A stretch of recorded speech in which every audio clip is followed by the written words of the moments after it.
Playing League's so much fun, dude. Like, it's so easy to make all these potions real fast.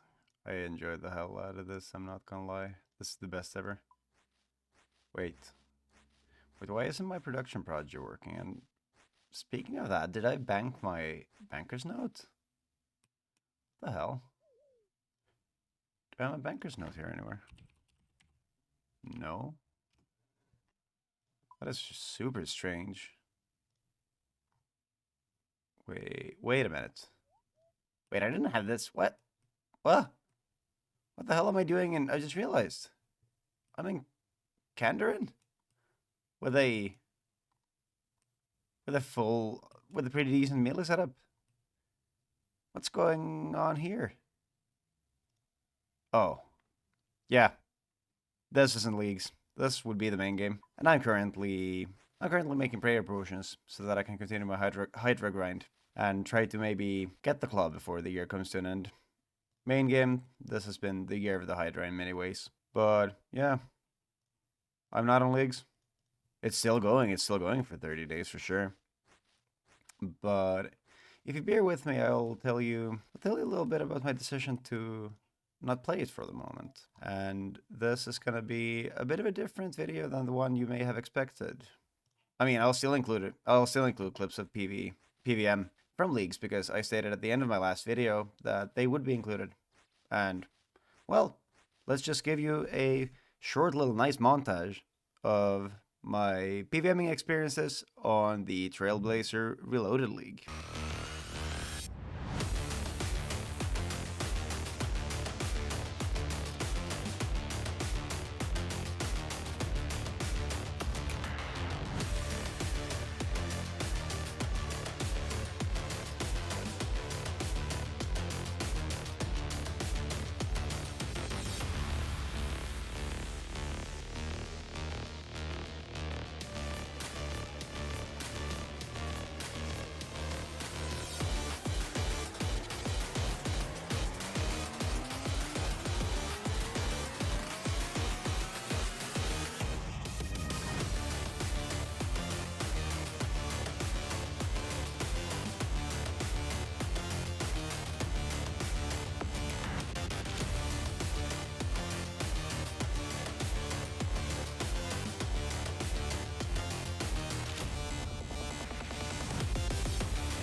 But before we get into anything else, then I want to apologize yet again for the lack of videos. I kind of lost the league's momentum due to the fact that I got super sick a couple of weeks ago, and as I probably have stated in the past, I work in hospitality, and the Christmas season within the hospitality business is always insane. We put in more hours than we usually do, and this combination made me unable to, well, I couldn't speak for a while because my voice was entirely gone, and then I've just been working a lot more than usual as well, so I haven't really had the time to sit down and record anything. or well, I've had the time to record, but I haven't really had the time to sit down and edit it and go through all the clips. So actually getting through all the clips that I had saved for this project was kind of a nightmare. But those were some of the PVMing events that I experienced during the 2 weeks that I was gone from making a video. I did, like I stated, have a lot of other clips as well. But yeah, there's gonna be a reason why they haven't really showed up. The majority of them were just dupes. I did not get a lot of like actual uniques. Raids did not treat me really well either. And then we're gonna get into the reasons to why you probably won't see any more of the League PVMing clips for a while or at all. Oh, and also I'm gonna the videos that are playing in the background, they're just activities that I've been up to like on the main game as of the last couple of days. I'm gonna spoil it straight right away. I don't get any very exciting drops there, so you don't have to hyper focus on watching what's going on there. It's mostly just a bit for context and just to have something playing in the background, because I really don't think I can pull off an audio only upload. But yeah, as to the reason why I stated that you probably won't see any more League's PVMing clips, then it's because this always tends to happen whenever I get to the end of a limited time game mode. That, well, Leagues in particular being a great example, because I have played the first Trailblazer League, and then I played Shattered Relics during 2022. And whenever I get into the same place that I am in the main game, I kind of get hit by this feeling of futility, that it's really, this isn't worth it, I shouldn't be doing this is the exact same grind that I'm going through on the main game. And even though I had a five times drop rate on Leagues, I was still going dry. Like, okay, I know it sounds super entitled, like when you hop into a low-level invocation rate such as TOA and you expect to get a purple. But since there is a 5 times increased drop rate, then after a couple of runs you just figure like, oh, well, I'm getting as many whites as I'm getting on the main game. And I actually kind of messed up with my League's build because I hard-locked myself to Ranger spec build, which would have required a Serite crossbow. Well, I mean, I did get the Armadillo crossbow, but when it came to doing next, obviously it was a lot easier than in the main game, but it was still not a lot of fun by any means.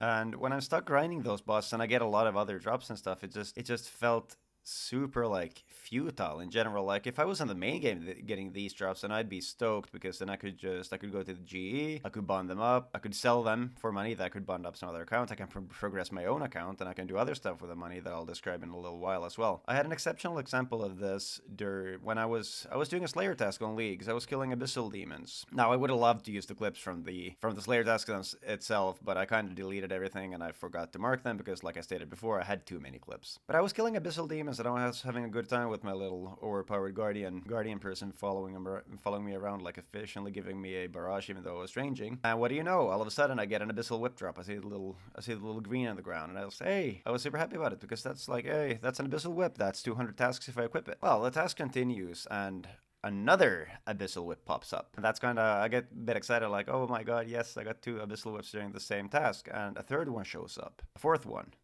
even a fifth one. And normally if I was doing a Slayer task on the main game on either one of my accounts, then getting a drop that's worth like a substantial amount of money just as a random drop, it's super fun because then you know that, well, I can benefit it from some way. And that feeling of the futility that I described earlier really hit me when I was in Leagues and I got several Abyssal Whips. I was like, okay, cool, these really don't alch for anything. I can't do anything with them. It's just my brain's, after playing RuneScape for such a long time, when you see that little loot beam on the ground or see a different colored text, you get hard-coded into being happy because, you know, well, you get a drop, it's worth something. But when you're playing as an Iron Man, or not even as an Iron Man, because I could probably figure it out the use for it later on, but when you're playing a region-locked limited time game mode, then they're really not important at all. It's only if you want to clickbait, for example, for what I did with the thumbnail for this video. But if you want to clickbait or use it for anything like that, but other than that, they're entirely useless. And after this happened, after the task was finished, it kind of got me thinking, and I started to wonder, like, am I actually enjoying this? Like, am I having a better time on Leagues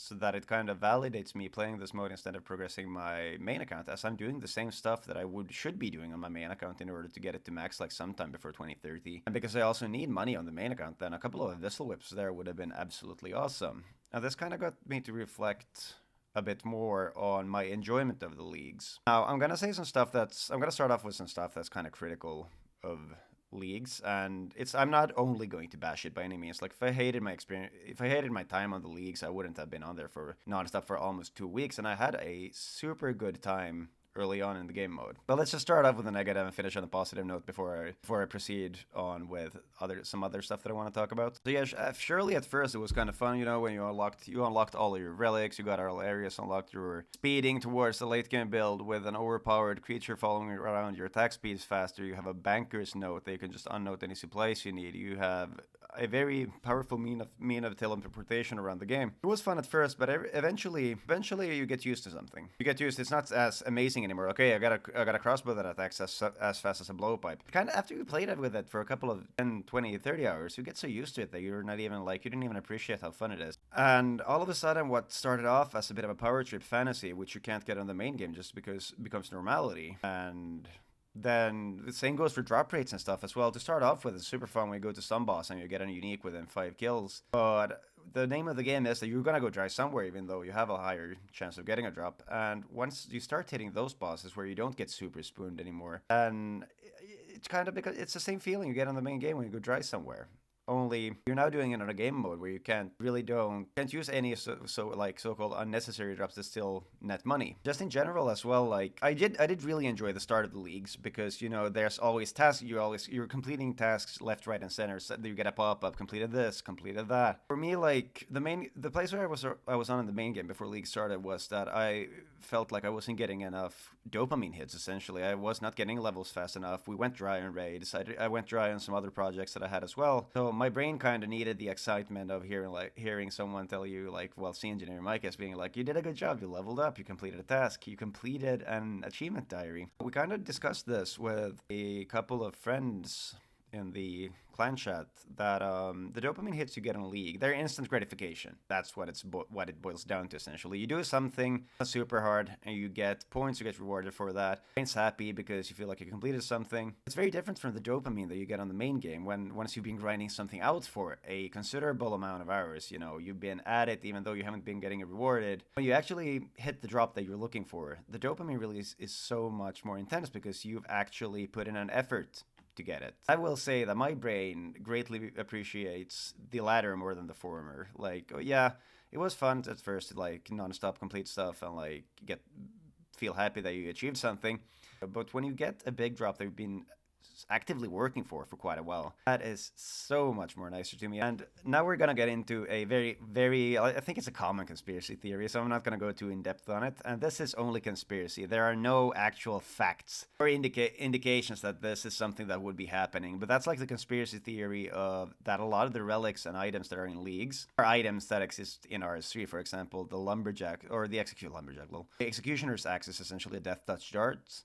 You got the Banker's Note, which is magic notepaper. You got the Sage's Greaves that are essentially just Silverhawk boots. And I'm sure there are other items that still exist in RS3 that are also present in the leagues. And the conspiracy theory is essentially that, Jagex is kind of... Oh, yes, I forgot about stackable scroll boxes as well.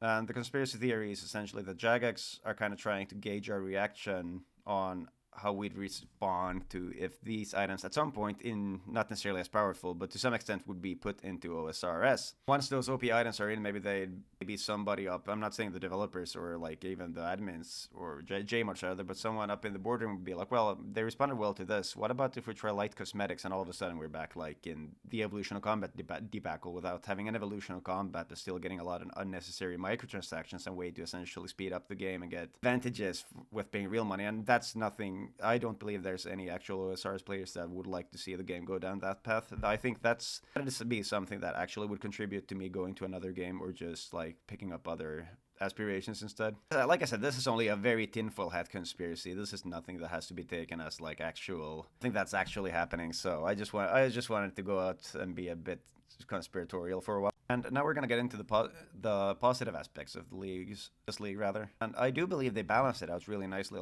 Most of the relics I found had some kind of a use, and the tiers were balanced enough that people actually started fighting between the banknoters and the fire sailors and stuff like that. And I think that's a good indication of that you have a good balance in your game when people are unable to convince the other camp that their choice is actually superior. Majority of the relics were just useful. Even though some of them really wouldn't fit my game style at all, so I'd probably be a bit more leaning towards calling them useless. They're still not useless for some people. We all have our different playstyles, and everybody gets to play leagues in their own way, and that's what's so beautiful about it. I also feel the majority of all the regions offered something. They were pretty balanced. Of course, there's some regions that didn't offer me personally anything, but if we're going for a certain certain build, and some regions that weren't popular were actually really good to pick. I am gonna use the wilderness for an example. I had several clanmates that chose the wilderness as their first region, and they managed to pick up some wilderness weapons. They got a lot of money killing revs, and they just explored the wilderness and doing all the content that they can't really or don't want to do in the main game because it's too dangerous for them. And that was the least picked region after a couple of weeks. So I'm sure that there are other regions that haven't been the meta, so to say, still had their benefits, and people who picked them really didn't regret their choices at all. Yeah, the last positive thing I'd have would be the fact that several make actual choices, and you had several different builds available, so there wasn't like a clear-cut best way to do anything. There were your own goals where there were different means and ways to achieve that, and I always love that in a limited time game mode that everybody essentially can tailor their own game style to what they think is the best. When I say that I personally am not I'm not enjoying the leagues, and I obviously don't mean to take away any of the fun from somebody who is like, nobody has to share my experience and be like, okay, leagues are bad now because of these reasons. No, not at all. If you're having a good time there, I'm actually happy for you. I have several friends who are still actively playing leagues. They're having a blast of a time, and I don't want to take that away from anybody. If you're having fun, you're having fun. Don't let anybody else tell you what you should be experiencing. But for me, like these limited time game modes, I will also say that I really didn't care so much for the area lock or the region lock because, well, I would ideally want to experience all of the content that's in the game. That's another reason I went back to the main game. It's just that I really didn't enjoy being locked to specific regions. I feel like if this league was more of a Shattered Relics vibe that you could somehow unlock a fourth, even a fifth region, then I'd probably still be playing, honestly. But once I unlocked all my areas and all my relics, I just lost interest. But that's a me problem. I remember immensely enjoying the first Trailblazer. Maybe it is because I played that this one wasn't as interesting anymore because it's kind of been done before. But whatever. Anyways, those are my reasons for why I think leagues are bad. This league had its flaws, had its upsides, and why I'm not playing it anymore. But maybe the biggest reason why I'm not in leagues anymore is that's gonna require some background information about myself, or why I play RuneScape. And this has still been a pretty requested topic, like me going in depth a bit more about my background with the game and why I keep playing this 22-year-old clicker game that well, at first glance doesn't really seem to be that special. I'm not going to tell you all exactly when I started because that's a recovery question, but I have played this game for over 20 years at this point. Not actively, mind you. I remember I started playing RuneScape again when old school RuneScape was released, and then at the time I was heavily into other games and just had real life stuff, so I didn't play it for very long. And then I kind of played it on and off, but never with any end game stuff in mind. I just logged on, I did some Slayer, ran some laps, did some of this, some of that for a week, 2 weeks, a month. And then I always got bored with that and just put it down. Came back half a year later. It was my pickup game when I couldn't figure out anything else to play. I'd buy some membership and just hop onto RuneScape and play for a while and then get bored of it. So it wasn't until the summer of 2022 when I was at my parents' place. I used to play a lot of PlayStation between 2020 and 2022 because, well, I only had a very crappy laptop at my disposal, and I managed to spike a PS5 on release, so I played a lot of Call of Duty, whatever, those games aren't important, but I was maining a PlayStation during this time. But at this specific time, I remember that I went straight to my parents' place from my day job at the time, and I forgot to bring my PS5, and I don't live far away from there, but it was I was pretty tired. I think I maybe was coming down with some kind of an illness, so I didn't go back for my PlayStation. And I just had my shitty laptop with me. And once I started feeling better, I was feeling sickly. I was trying to figure out what can I do here. I was tired of watching YouTube and watching series, so I just figured okay, what's the one game that my laptop can run? And it ended up being hey, well, it can run RuneScape. Let's get back on RuneScape and get some stuff done. And before that, I'd been watching a lot of old school content and kind of getting an idea what the late game is because that never interested me before. And it's just something clicked within me that, okay, let's start grinding out higher levels. Let's actually try to focus on doing some bosses.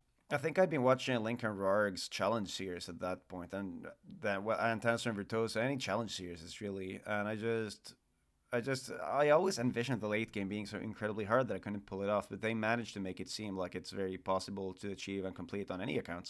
So I just started working on my account, started progressing, and at the end of the summer, my account was good enough that I was killing Warcath. I was trying out Sensolra as well, which I absolutely sucked at. I got my first fire cape in August as well. Imagine playing the game for 20 years and not having a fire cape, but I got it at the end of summer 2022. thanks to Tasty Left, big shout out to him. I watched his video, like that's table title something, why you won't get your fire cape or how to get your first fire cape, whatever. It's on his channel. Check it out if you need a fire cape. And since my day job was part time, I had school 1 day of the week. I had some free time to just grind away at RuneScape, so I made some pretty good advances, like in the game. While I was watching different guides on how to do stuff, summer was ending, fall came. I completed Song of the Elves, got into the running the gauntlet, like into the corrupted gauntlet and whatnot. So when December came around, my account was pretty much in a late mid game stage. I'd say I was getting into the bosses actually dropped loot that was valuable, and my Slayer level was close enough that I could start doing Hydra. You know, the what is considered super easy bosses for people in general, and bosses nowadays I don't have a problem with at all completing, even though I'd be tired or something. But at the time, since didn't have a PVM background, they felt pretty hard. And I was just grinding away 1 day, and usually when I'm playing the game, if I'm not recording, I got a podcast or I got some videos on, and I became a pretty big Moist Critical fan during the COVID lockdown, so I was listening to his official podcast. And the guest for the one particular episode was a guy called the RS Felon. And I vaguely remember hearing that somebody got sent to jail or prison, rather. I'm from Europe, so I don't get these terms. Don't crucify me in case I got that wrong. But somebody got sent away to prison or whatever for some stupid stuff on RuneScape, really, that seemed like an overreaction. And I did remember hearing about this, and I thought the whole case was bullshit, but I really didn't read too much into it because I wasn't very heavily involved with the RuneScape community at the time. And as the podcast started to progress, I realized, like, hey, this is the same dude that I heard about before, like Josh Pilalt. That's the guy who got sent to prison for some stuff he said on the game. And I had no idea that he was out from prison to start off with, and I actually got back into RuneScape. So he mentioned that he was streaming on his Twitch account, and as soon as I watched the episode, I figured like, hey, let's see if he's live or not. And he happened to be live at the time, and he also had recently celebrated his birthday. Now, I'm not a very rich person in real life. I live on a quite tight budget. I don't have a problem with that. I don't necessarily use a lot of money anyways. So, but that made me unable to donate to him using like real life money. So I figured he was PvPing on his PvP or PKing out at the time. So I figured I'd just give him some of my money, some items, something. I had like 10 mil extra, so I just wanted to make his day a bit better. And I hadn't really been a very big stream watcher until this point, because whenever I watched a stream, like it just seemed so hard to get the broadcaster's attention, or you'd like if you donated or gave something, they'd say thank you, and then if you kept writing some questions or stuff for them in the chat, you just got forgotten about after that. So I was just essentially ready to be like, hey dude, do you want to come to Ferox? I'll give you some stuff you can PK with, and well, then I was just gonna lurk the rest of the stream. Yep, he showed up to Ferox, traded me, but then something happened that I hadn't experienced before on Twitch, and even after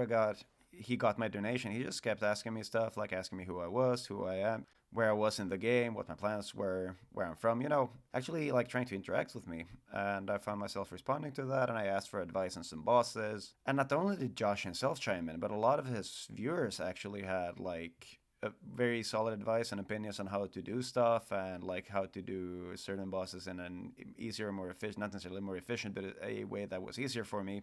And I was super amazed by the whole fact that that Josh himself was a super sound dude, and that his community was super good as well. So that kind of made me want to return to them in the future as well. And Josh's stream schedule at the time really synced with my work hours. So instead of just being a one-off where I popped into his stream, donated some stuff to him, and then just promptly went away, then I found myself coming back every evening and interacting with Josh and his community, which at the end led to me doing content with them. Now, for some of you people, like, this doesn't necessarily sound so amazing. Like, okay, cool, you found online friends. Like, everybody's got online friends who play RuneScape. But I'll give you some background to like what one of the biggest reasons why I play RuneScape in the first place. Now, before I delve into this point, then obviously, like, having bad interactions online isn't the only reason for why my behavior at the time. And there's some other stuff, IRL stuff that also contributed to it. But I'm not gonna get into that now. I don't feel like this is a time or a platform where I want to disclose too much information about that.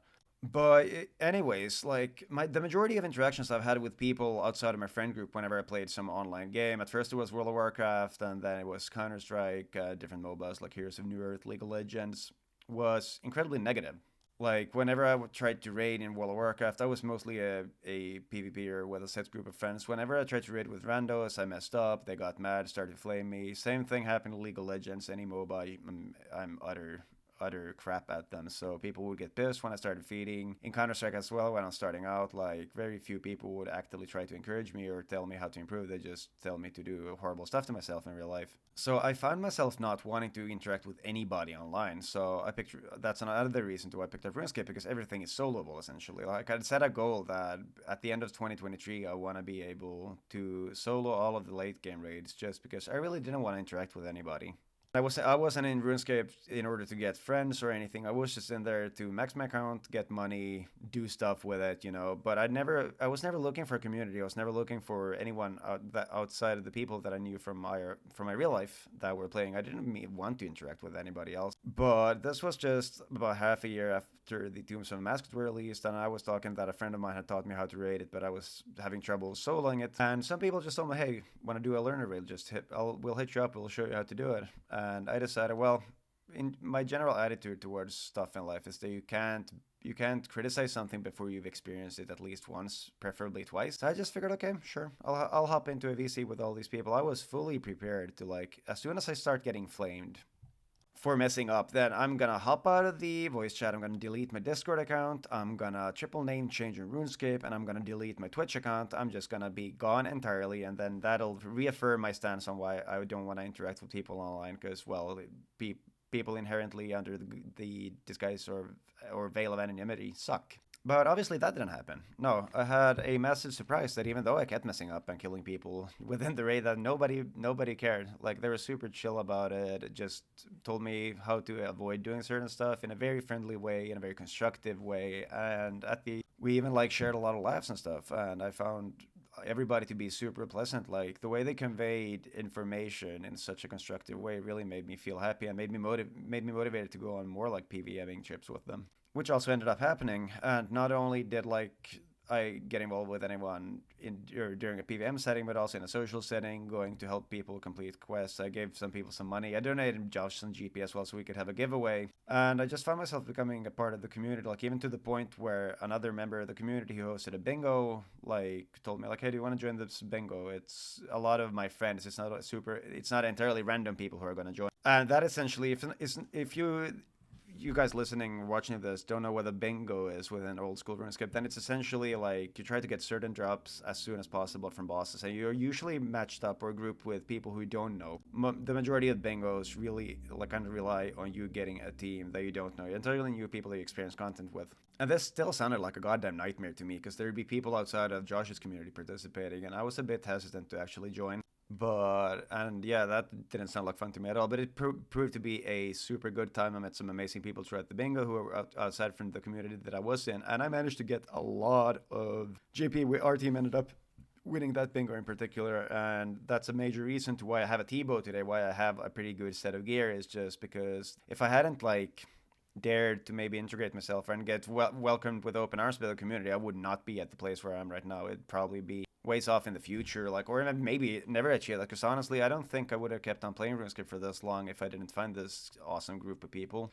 But yeah, what's the point of this whole ramble about like my background and stuff? Well, it's also very integral to my decision to go back onto the main game, because like I just told you, I'm so honored and happy that I was welcomed into like the community, into Josh's community, and like if they hadn't been that nice, then my RuneScape my life in RuneScape would look a lot different. Like just out of the goodwill from Josh and his community, like without that goodwill, I probably wouldn't be making videos. I would not have met amazing people like Josh, Cosbop, Talk, Mikko, Seedweed, Freddie, Eric, Buick, Britt, Jamie, Ben, GTZ, Elliot. Side note, by the way, if your name was just not mentioned, doesn't mean that I still love you. I just have a bad memory, and if I was to make a list of exactly everybody who I'm thankful for, then this video would be incredibly longer than it currently is. So sorry, I had to cut it a bit short, but I still love you. And this community even helped me to fulfill like my dream of making some kind of gaming content, because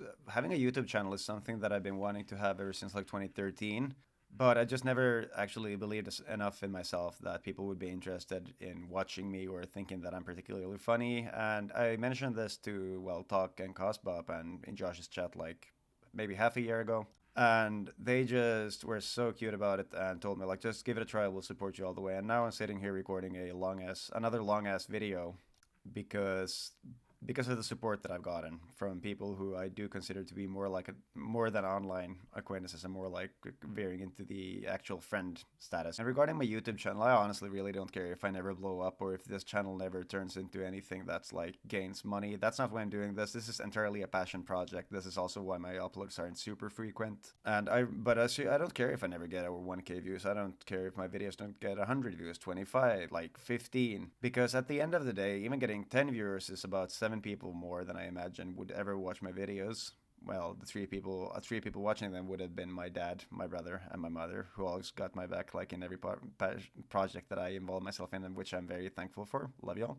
And also a very special thank you to whoever's watching this at the moment. Like, you are helping me fulfill something that I've been meaning to do for a very long time. And just by watching this video, you're motivating me and making this feel very amazing in general. So just thank you for watching this, especially if you watched this whole rambly video through.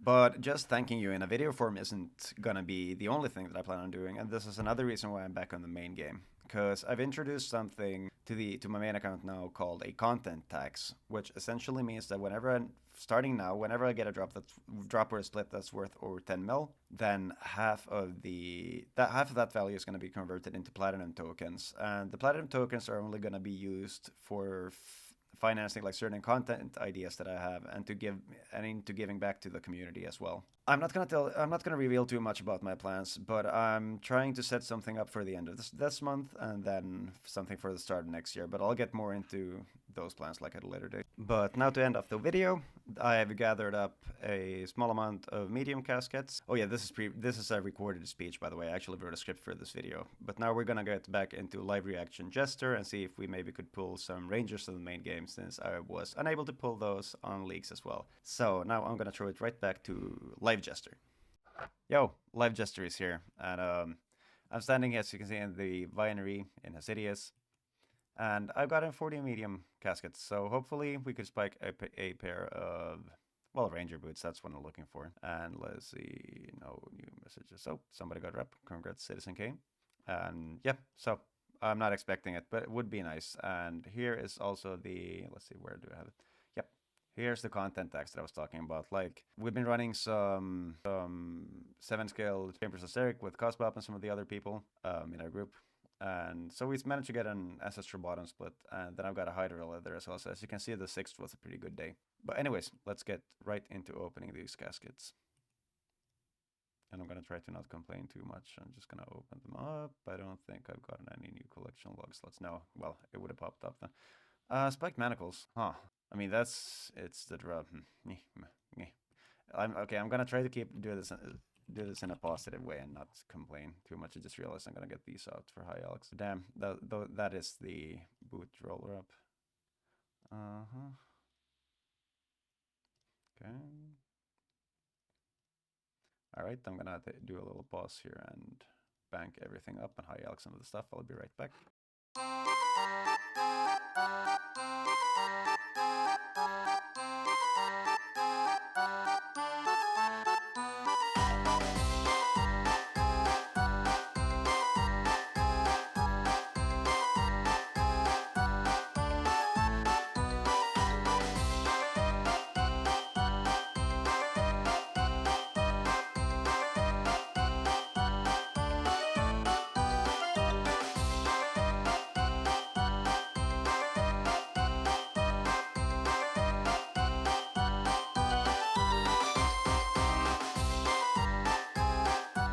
All right, so here's the loot tracker. Now, I think I've opened 1,200 jars, so that's a bit over 4 mil, and we made about 3.2 mil or 3.3 mil, so a little 800k loss, but that's not honestly the worst. It's a bit sad that we did get 2 elegant items, and well, I could make, I'm gonna sell these to the GE, but I'm gonna keep the spiked manacles for a little future project that I'm planning on doing. I'll update you as soon as that account's ready to go. But some of you may have an idea of what I'm doing. But yeah, with that, this concludes this another way too long video. I was gonna make like a 10 to 15 minute video, and it ended up being way longer. So if you watch the entire thing through, yet again, thank you so much. I really appreciate that. As always, I've left links down in the descriptions to all the homies. Please check out their content. Me wanting to pay back even a percentage of the goodwill they've given me is the reason to why, well, they keep getting shoutouts. They're just awesome people in general, and they make really good content, and they're just a lovely bunch. And another big thank you